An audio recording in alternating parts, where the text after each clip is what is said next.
Meus prezados irmãos e queridos amigos da TV Caminho Livre, que a graça e a paz do Senhor Jesus estejam com todos vós. Antes de darmos início ao nosso estudo bíblico, eu quero voltar a falar de Romanos capítulo 8, a partir do versículo 9.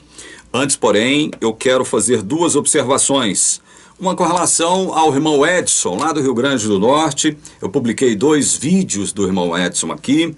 Evidentemente, eu disse a ele, olha, eu não pretendo mais publicar nenhum vídeo sem a possibilidade das pessoas criticarem, fazerem as suas críticas, certo? Se oporem àquilo que quem quer que se apresente aqui fale ou apresente.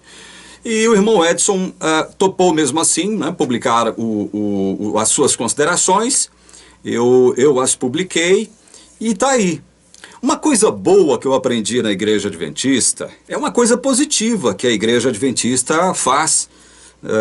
É o seguinte, é permitir que os leigos assumam o púlpito da igreja para desenvolverem os seus dons naturais, as suas habilidades, né?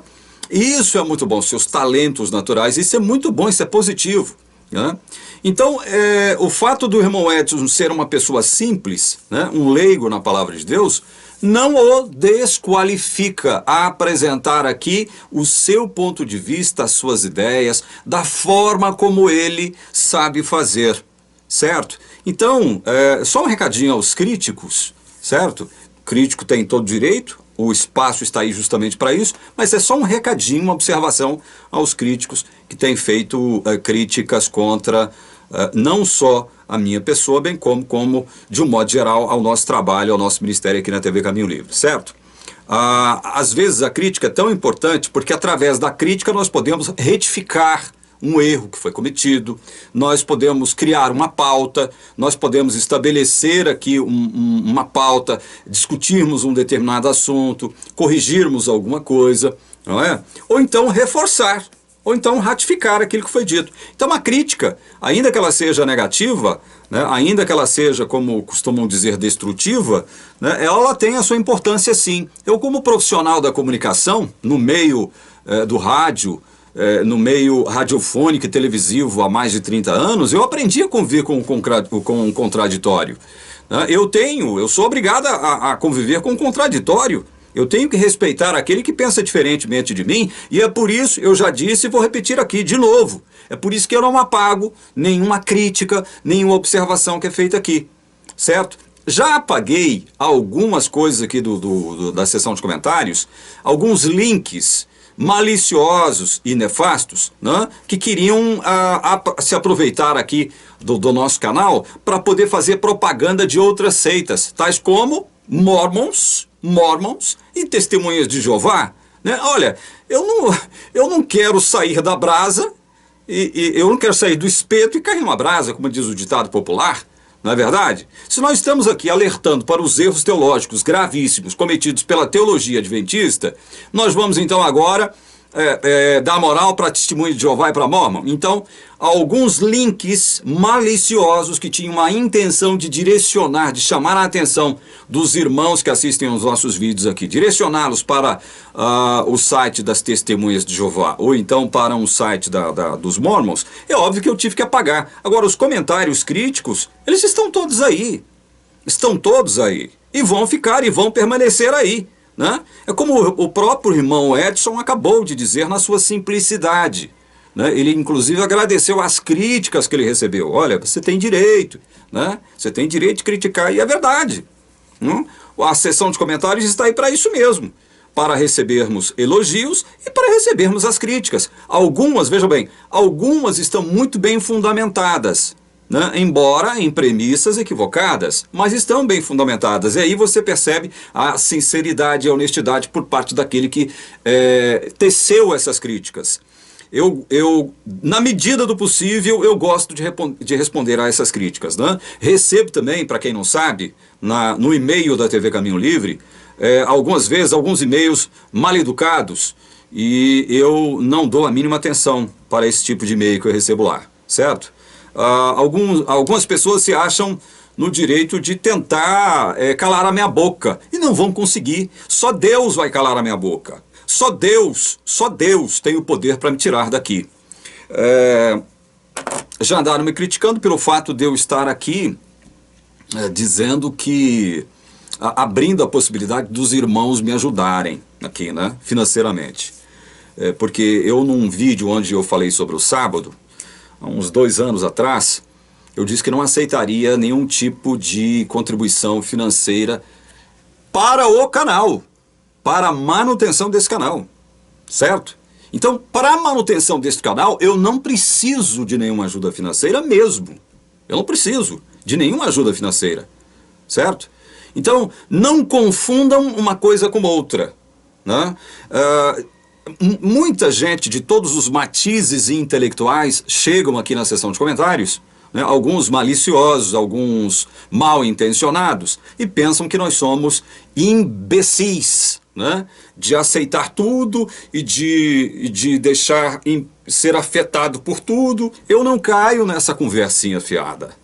Eu não caio nessa conversinha fiada. Eu respeito a opinião de quem pensa contrário, quem pensa diferentemente de mim, porém, eu não caio em determinadas bobagens, determinados argumentos tolos, imbecilóides, fúteis, ignorantes, né, provenientes de mentes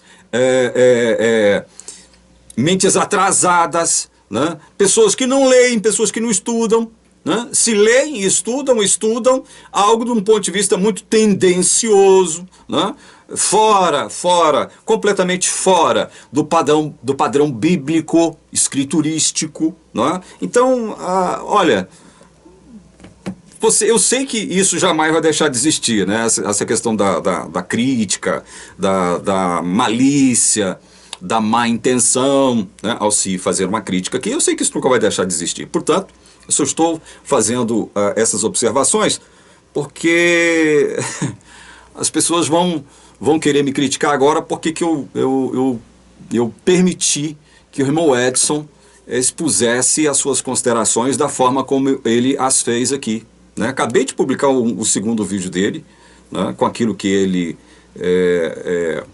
expressou lá no seu segundo vídeo como sendo a segunda parte das suas considerações sobre Ellen White. Como eu disse, o irmão Edson o fez na simplicidade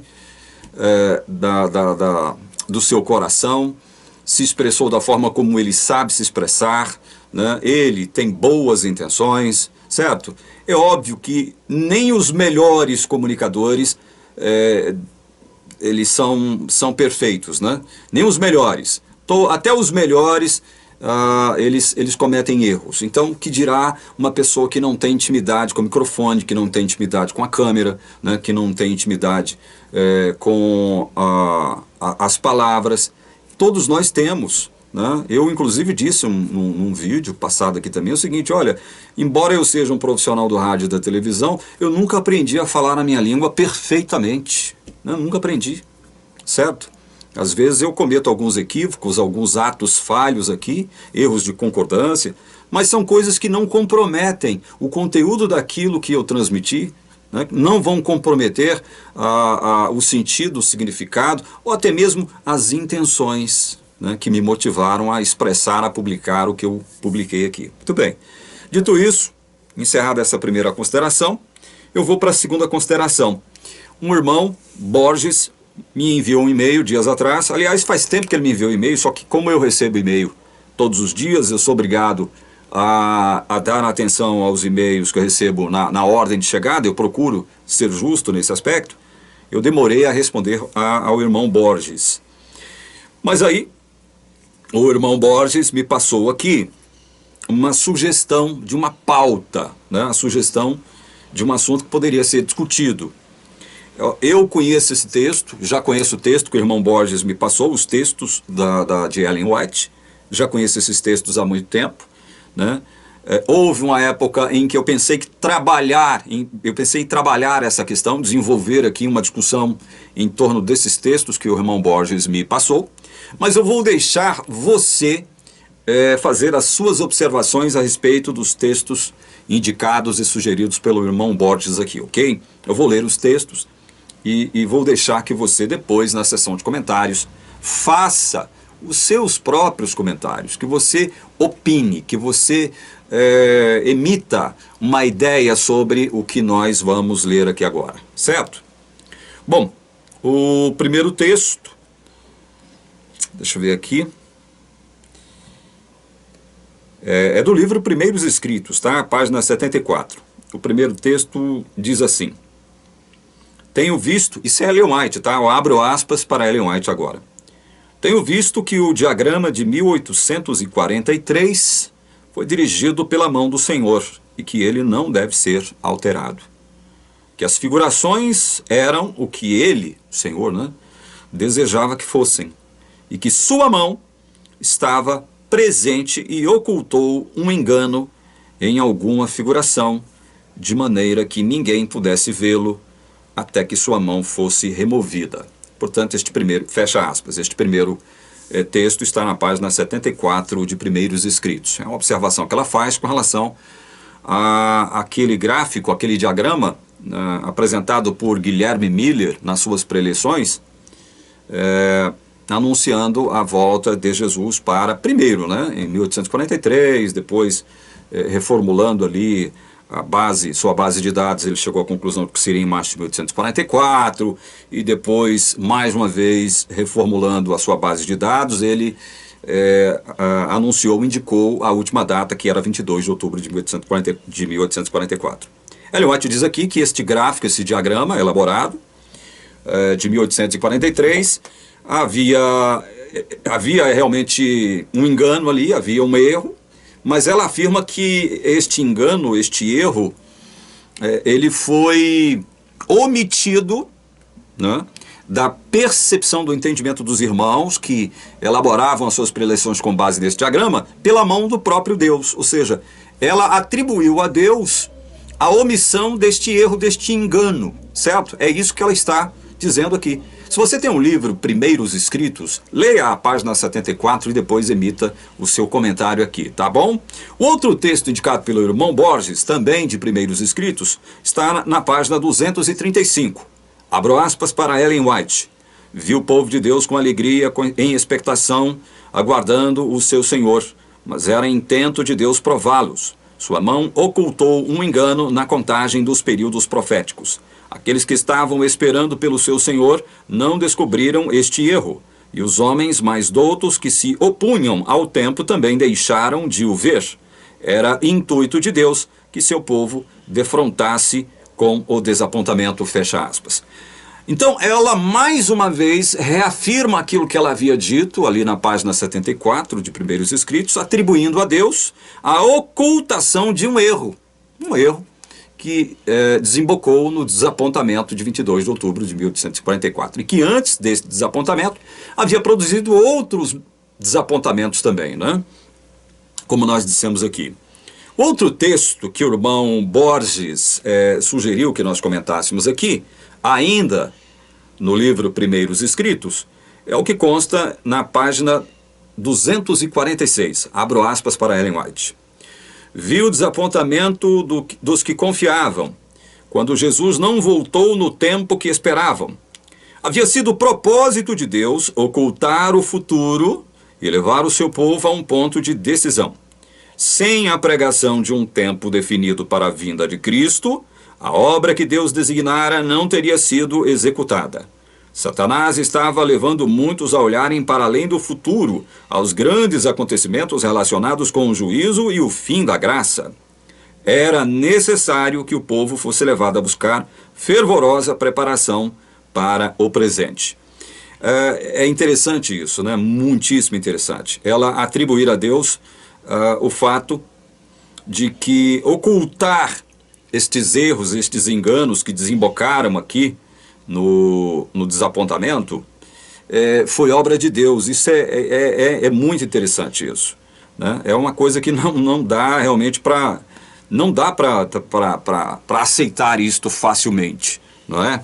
Dizer então que era propósito de Deus fazer com que, através desta pregação que anunciava a volta de Jesus para 22 de outubro de 1844, ele produzisse uma espécie de reavivamento entre o povo cristão. E ela afirma aqui que se não houvesse essa pregação anunciando a volta de Jesus para 22 de outubro de 1844, o povo não se reavivaria, não haveria reavivamento, não haveria reforma. É mais ou menos o que ela deixa dito aqui, a página 246 do livro Primeiros Escritos. Ora, é óbvio, né, que há controvérsias, há muitas controvérsias, né? Eu, por exemplo, não acredito nisso. Eu não acredito que o propósito de Deus em ocultar esse erro tenha sido produzir reavivamento e reforma entre os cristãos. Não acredito nisso. Eu não acredito que Deus, em seu propósito maior, né, soberano, ordenasse a alguém a pregar o erro com o propósito de quê? De reavivar e reformar o seu próprio povo. São afirmações muito controversas e polêmicas, não é verdade? No mínimo, controversas e polêmicas. Nós poderíamos aqui trabalhar depois essas questões de um modo mais elaborado, né? De um modo mais elaborado. Mas então quer dizer que os adventistas que não acreditam na predestinação divina, dos adventistas que não acreditam na eleição da graça, dos adventistas que não acreditam, embora afirmem a soberania de Deus, né, eles afirmam que, através de Ellen White, que Deus, então, ele ocultou um engano, ocultou um erro, né, e ao ocultar este erro, ele, evidentemente, fez com que os mileritas adventistas, né, se sentissem o quê? Decepcionados, né, com o desapontamento, com a não volta de Jesus, o que produziu isso, essa tristeza, esse desapontamento, enfim, essa amargura, essa angústia, essa depressão, né? Deus então ocultou, né, com esse propósito de fazer com que as pessoas passassem por esse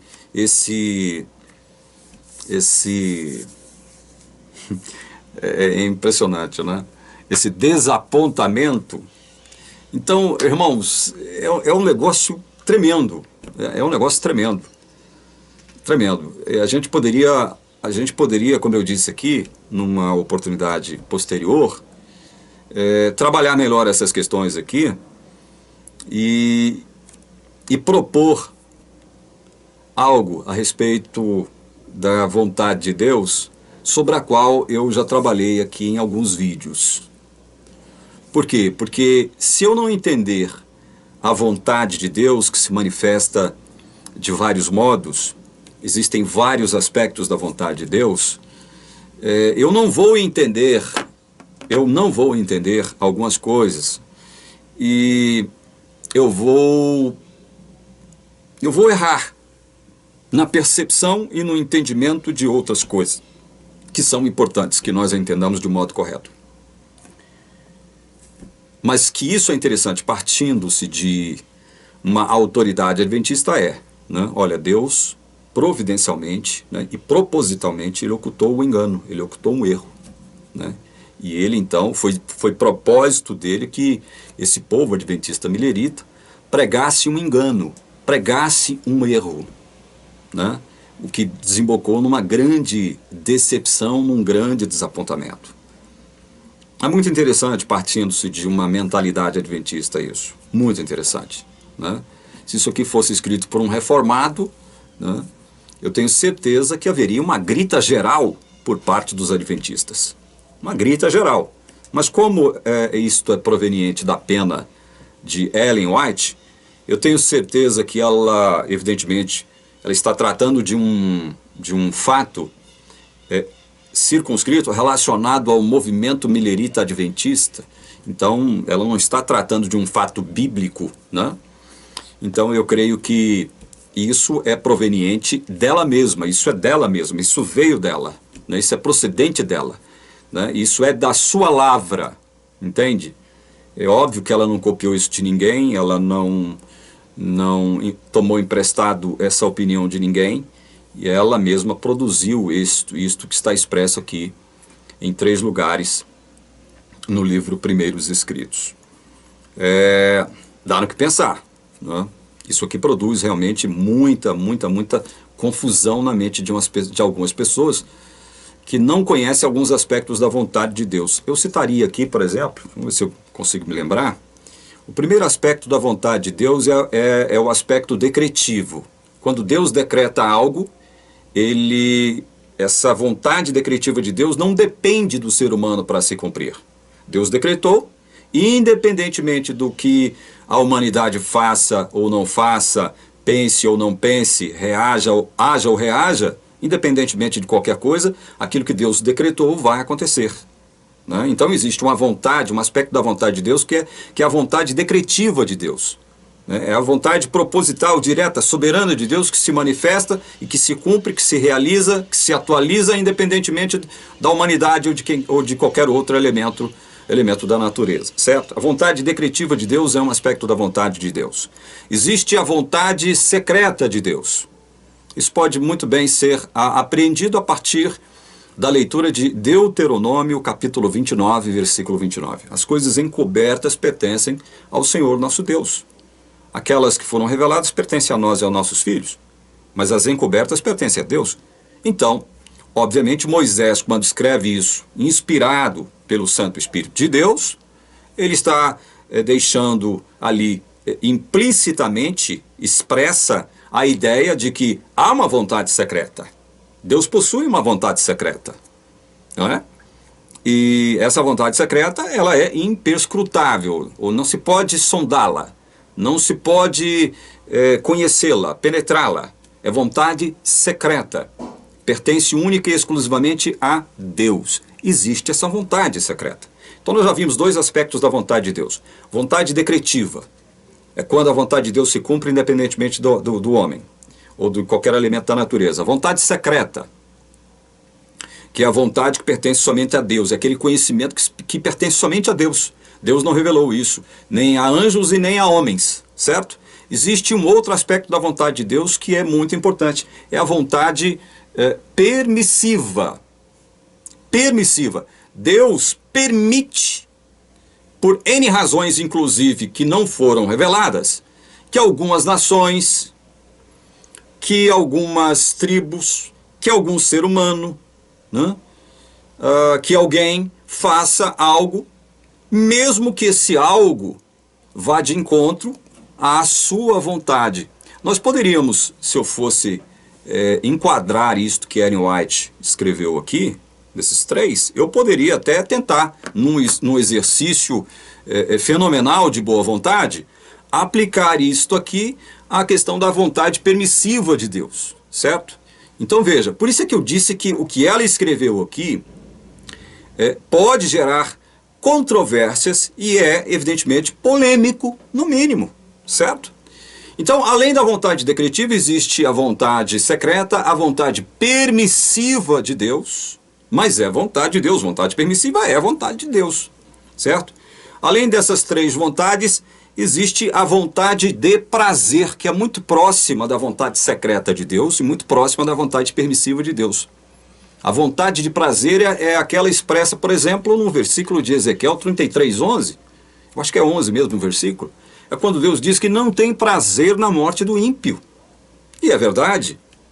Deus não tem o prazer na morte do ímpio. Ele não se sente feliz com a morte. Isso não agrada a Deus. Isso não faz parte da natureza de Deus. Deus não se agrada com a morte de quem quer que seja, mas principalmente do ímpio. Ele não se agrada. É óbvio que ele não se agrada da morte de um justo também, com a morte de um justo, né? Mas ele também não se agrada com a morte de um ímpio. Isso é a vontade de prazer de Deus. Existe esse aspecto da vontade de Deus que tem que ser observado. É a vontade de prazer. E há outro aspecto que eu salientaria aqui, para encerrar essas observações, é a vontade preceptiva de Deus, que se expressa através das normas, leis e mandamentos. É aquilo que Deus quer que a gente faça. Mas, porém, contudo, todavia, no entanto, entretanto, esta vontade preceptiva é condicional. A vontade preceptiva é condicional. Por que é condicional? Porque eu posso desobedecer a essa vontade preceptiva de Deus. Você pode desobedecer a essa vontade preceptiva de Deus. Deus tem uma vontade para mim, tem uma vontade para você, essa vontade se caracteriza como preceptiva. Ele quer que você ande nos seus caminhos, observando as suas leis, as suas normas, as suas regras, e você pode desobedecê-las, certo? Então a vontade preceptiva, ela está condicionada à obediência humana. Deus quer que o ser humano faça algumas coisas e não faça outras coisas. É óbvio que nós, em função de estarmos vivendo numa atmosfera pecaminosa, nós não vamos obedecer a Deus com muita facilidade. Nós vamos obedecer Deus aqui, vamos desobedecer Deus ali, vamos obedecer Deus acolá, mas poderemos também desobedecer Deus em outro lugar, com relação a outra coisa. Então, este assunto explanado aqui agora, né, de Ellen White afirmar que Deus propositalmente ocultou um erro ali, né, no diagrama de 1843, depois afirmar que Deus ocultou, Deus não permitiu, que inclusive os intelectuais que estavam ali no meio daquele grupo de mileritas adventistas, esperando Jesus voltar no dia 22 de outubro, nem eles entendessem, né, o que havia de errado ali. Né? Então Ellen White diz que foi propósito de Deus promover esse desapontamento, tendo um propósito maior. Evidentemente que sob o ângulo Ellen Whiteano, esse propósito maior é positivo. Né? Então, irmãos, é muita polêmica e muita controvérsia. Mas partindo-se, repito, partindo-se de uma mentalidade adventista, partindo-se de alguém que pensa, né, cuja cosmovisão é produzida pela teologia adventista, isso é estranho. Isso é estranho. Isso que Ellen White afirmou aqui é estranho, muito esquisito, certo? Irmão Borges, se o irmão tiver, e aí eu faço questão de falar isso em público, se o irmão tiver o interesse e se sentir à vontade para gravar um vídeo abordando este assunto ou qualquer outro assunto, né, que envolva aqui os aspectos polêmicos do escrito de Ellen White, sinta-se convidado a fazê-lo. Nós teremos o maior prazer em publicar o seu vídeo aqui, tá bom?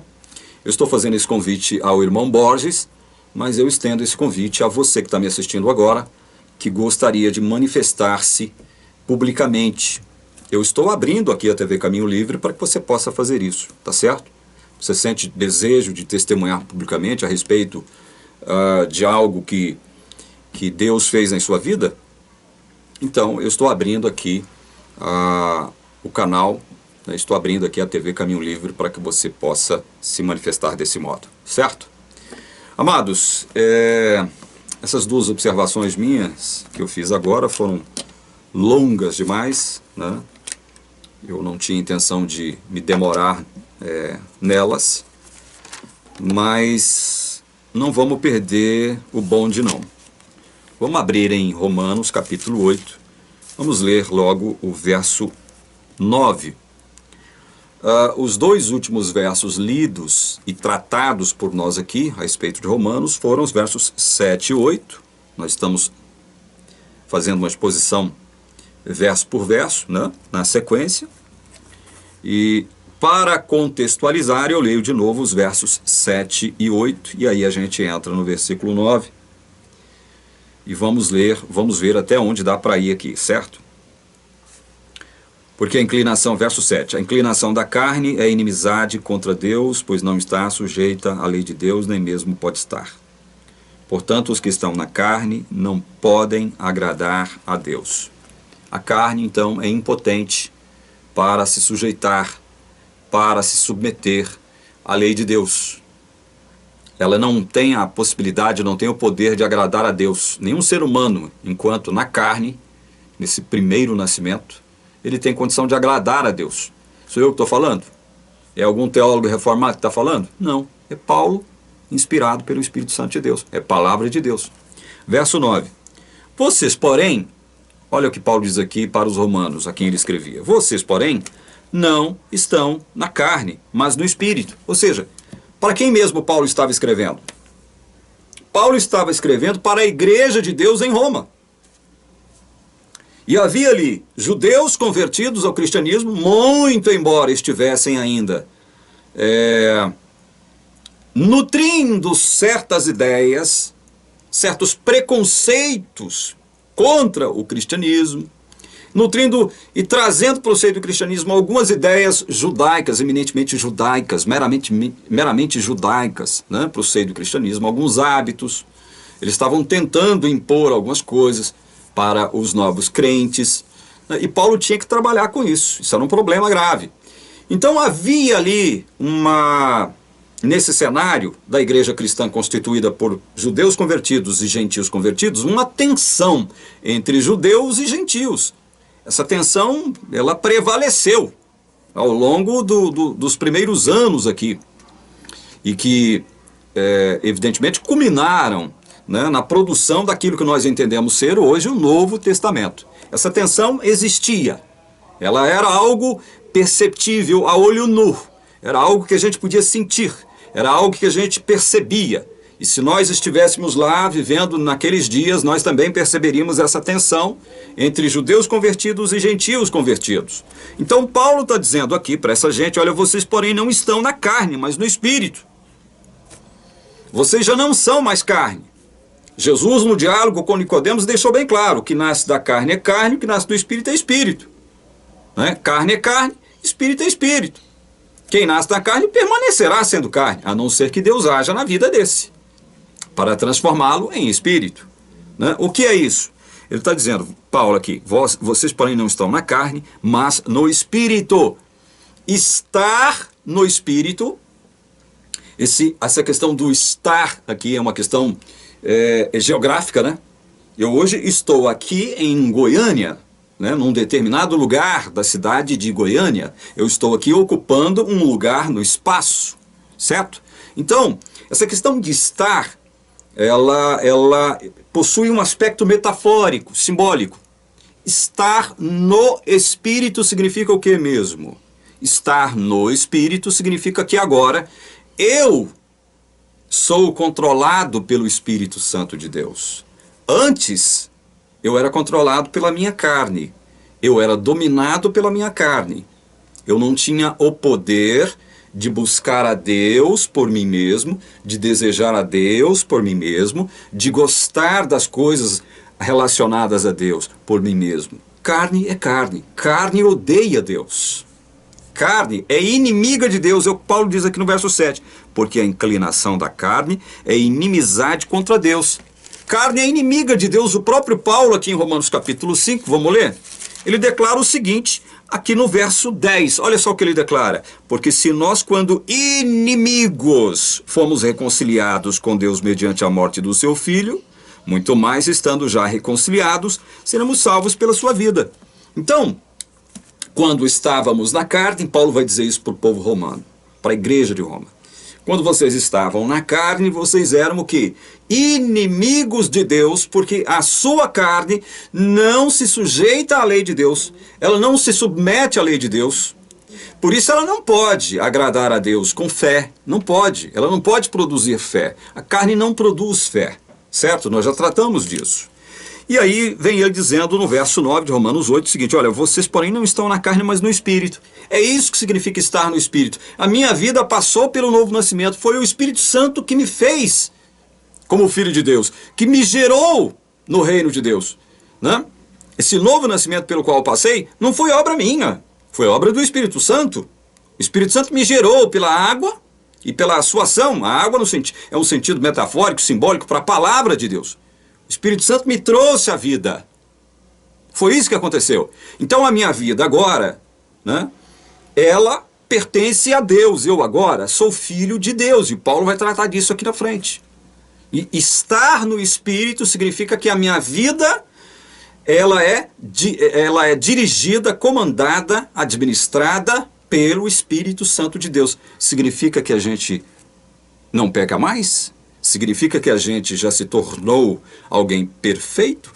Claro que não, nós estamos dizendo isso a todo instante aqui. Mas quem controla a minha vida enquanto filho de Deus? Não é a carne mais, é o Espírito Santo de Deus. É isso que significa estar no Espírito. Vocês, porém, não estão na carne, mas no Espírito. Aí ele vem, olha, se de fato o Espírito de Deus habita em vocês. É interessante isso aqui porque havia, veja bem, nas igrejas, em muitas delas, em vários lugares, havia essa tensão, a qual eu mencionei, entre judeus convertidos e gentios convertidos, havia essa tensão, esse conflito, né? Havia muitos problemas de relacionamento entre os próprios crentes, havia entendimentos errôneos acerca do Evangelho, muitos entendimentos errôneos, comportamentos que a gente não pode nem mencionar aqui, vergonhosos, né? Então havia divisões no seio da igreja primitiva de Deus. Deus chamou os apóstolos para acudirem à sua igreja no sentido de apelarem para o bom senso, apelarem para a sabedoria, apelarem para a inteligência dessa gente, apelarem para a sua espiritualidade, apelarem para a sua sensibilidade diante da palavra de Deus. Para quê? Para que se corrigissem. É por isso que há muita advertência e muita exortação. A palavra de Deus, o Novo Testamento, ele é constituído em grande parte por exortações, advertências, as mais diversas. Então Paulo está dizendo que, olha, vocês não estão na carne, mas no Espírito, se de fato o Espírito de Deus habita em vocês. Porque havia muita gente dentro das igrejas, e quando eu digo dentro das igrejas, eu estou me referindo especificamente a lugares, porque a igreja de Deus é uma só. Havia falsos crentes, havia falsos discípulos, havia falsos mestres, falsos profetas. Por isso Paulo tem que colocar aqui, olha, se de fato o Espírito de Deus habita em vocês. Vocês estão no Espírito, se de fato o Espírito de Deus habita em vocês. Interessante esse termo, habitar. Deus, quando criou o sétimo dia, após criar todas as coisas lá no Éden, ele não precisava, ele não tinha necessidade de criar mais um dia, porque todas as coisas já haviam sido criadas em 6 dias.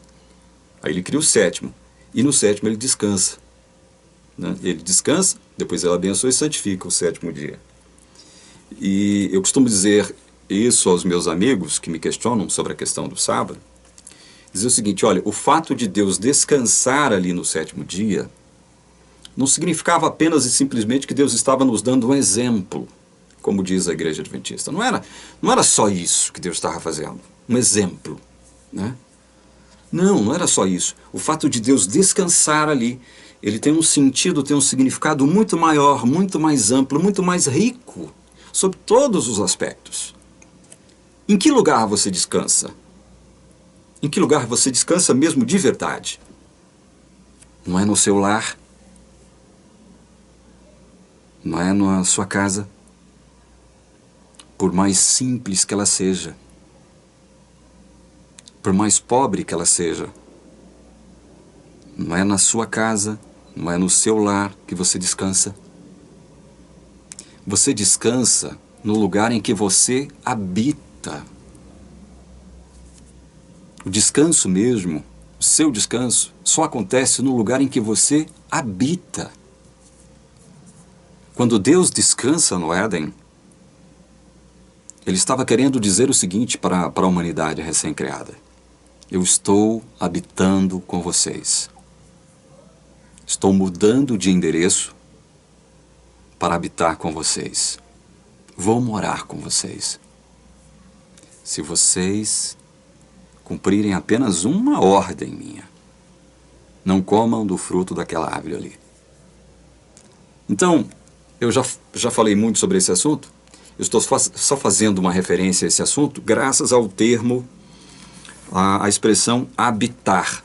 Paulo, voltando para a igreja de Roma, diz: vocês, porém, não estão na carne, mas no Espírito, se de fato o Espírito de Deus habita em vocês.